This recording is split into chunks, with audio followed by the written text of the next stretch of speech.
મિત્રો જય દાદા દ્વારકાથી જય માં ભવાની કેમ છો બધા મજામાં ને મિત્રો સર્વત્ર જગ્યાએ આજે માનવ સમુદાયની અંદર સામ્રાજ્ય જમાવી રહેલો પૈસો સંબંધ ટકવા દેશે ખરો આજે આપણે એના માથે વાત કરીએ મિત્રો માણસ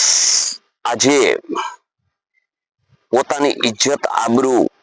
પોતાનું શીલ પોતાની ખાનદાની થી નથી ઓળખાતો ને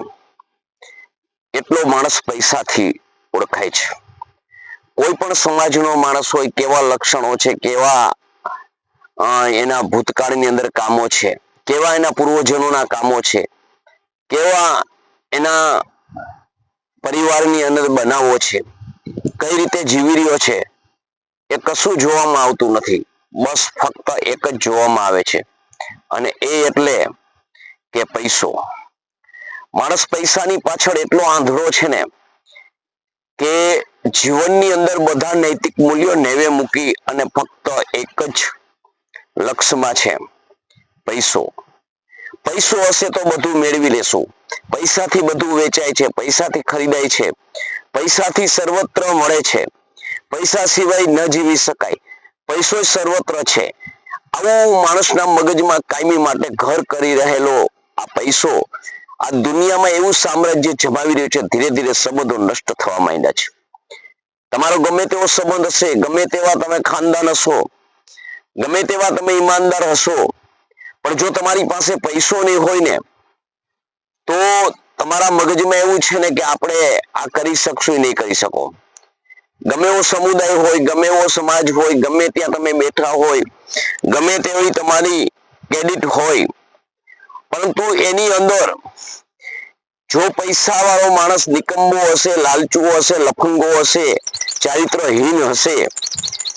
અને એની સામે તમારે ટકવું હશે અને જો સમુદાયમાં બેઠા હશો નક્કી કરેલું હશે કે સમુદાય મારી ફેવરમાં છે પણ જ્યારે ઓલો માણસ સામે જોશે ને એટલે તમારું જો ધારેલું જે છે ને એ બધું ઉલટું પડી જશે માણસ એની પડખે ચડી જશે માણસ ચૂપકી સાધી જશે જો તમારા સંપર્કમાં હશે તમારા હારે એને વ્યવહાર હશે અને તમને એનો વિશ્વાસ હશે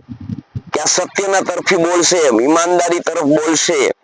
તો એ માણસ ચૂપ થઈ જશે પણ બોલશે નહીં કારણ કે ધીરે ધીરે આ જે સમુદાય છે આ જે માનવ સમુદાય છે એની અંદર કોઈ પણ મોટામાં મોટું પ્રભુત્વ જમાવી રહેલું હોય સર્વત્રની આગળ વધી રહેલું હોય તો આજે પૈસો છે પૈસા સિવાય આજે દુનિયામાં કોઈ ઓળખાતું જ નથી એના ગુણ એની નીતિ એના નિયમો એ કોઈ જોતું નથી એક કયો સમાજનો છે એ પણ નથી જોતું બસ જોવાય છે તો એક બસ ખાલી પૈસો એટલે મિત્રો આ સમયની અંદર એવી હરણફાળ દોડી રહેલો આજ પૈસો આજ માણસને મજબૂર કરી રહ્યો છે માણસ આજે ગમે ત્યાં હોય ગમે તેવા સંબંધો હોય પણ જે એ સંબંધો સાચવી શકે કે ન સાચવી શકે પરંતુ એની નોંધ નથી લેવાતી પણ જો તમે પૈસો હશે અને પૈસો તમારી પાસે પુષ્કળ હશે અને તમે કદાચ ને એના પ્રસંગમાં નહીં ગયા હોય એના પ્રસંગ નહીં સાચવ્યા હોય તો પણ તમારી ત્યાં ગમે તે આવશે તમારા ત્યાં ગમે માણસ કોઈ પણ બોલાવ્યા વગરનો આવશે કારણ કે તમારી પાસે પૈસો છે આનું કારણ શું મિત્રો આનું કારણ એક કે ધીરે ધીરે આપણે જે સંસ્કારોને નેવે મૂકી અને આપણી ખાનદાની નેવે મૂકી અને ધીરે ધીરે માનવતાને આપણે લુપ્ત કરી અને આપણે એક લાલચુ લફંગા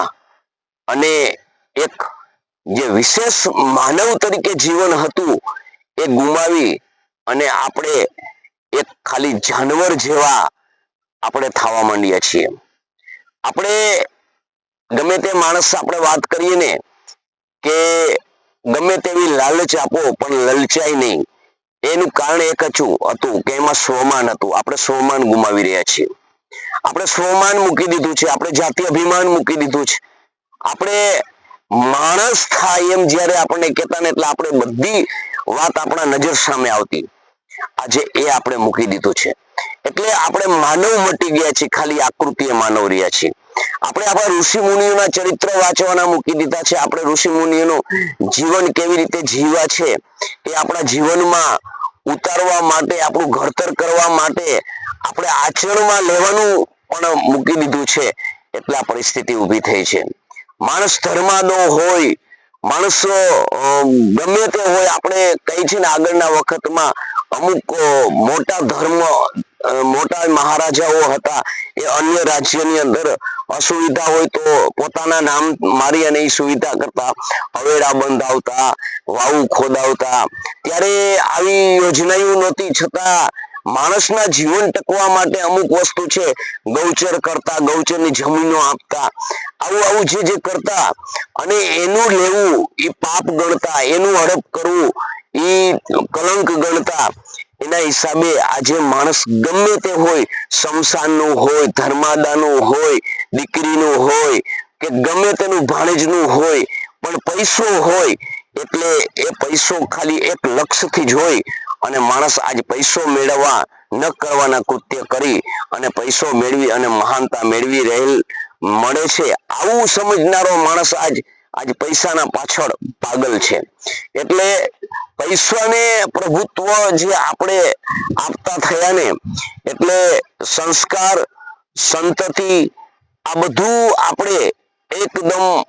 ભૂલી, આપણી ભાવિ પેઢીનું ઘડતર ભૂલી અને આપણે પૈસા પાછળ પાગલ થયા છીએ.